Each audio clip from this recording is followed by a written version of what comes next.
Imagine a semiconductor fab as a city. It draws enough power to supply 30,000 homes. One blackout lasting minutes can ruin a month of production.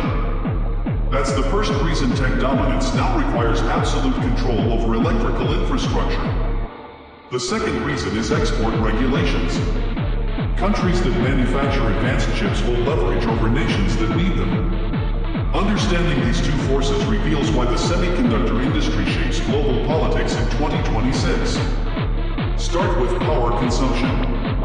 A modern chip fab operates cleanest rooms on Earth. Air filters cycle hundreds of times per hour. Temperature stays within fractions of a degree.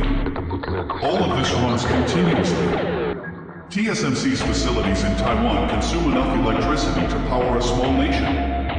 When a wafer is mid-production and the grid fails, you don't pause and resume. The atomic alignments shift.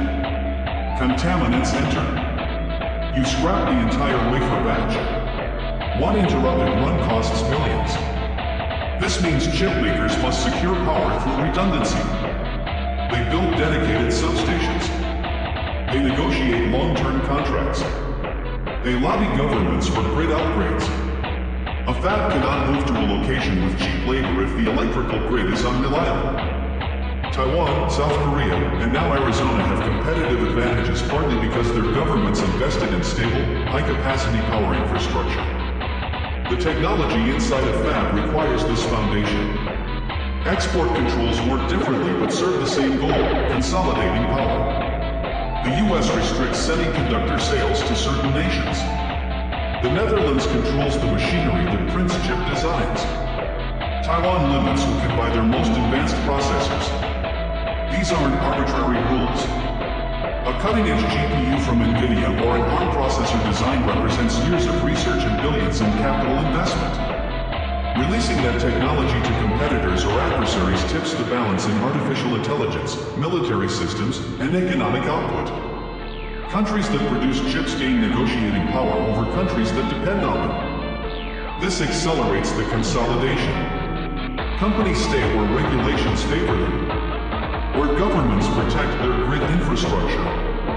Where export rules guarantee they keep selling to wealthy markets. The result shapes the entire tech landscape.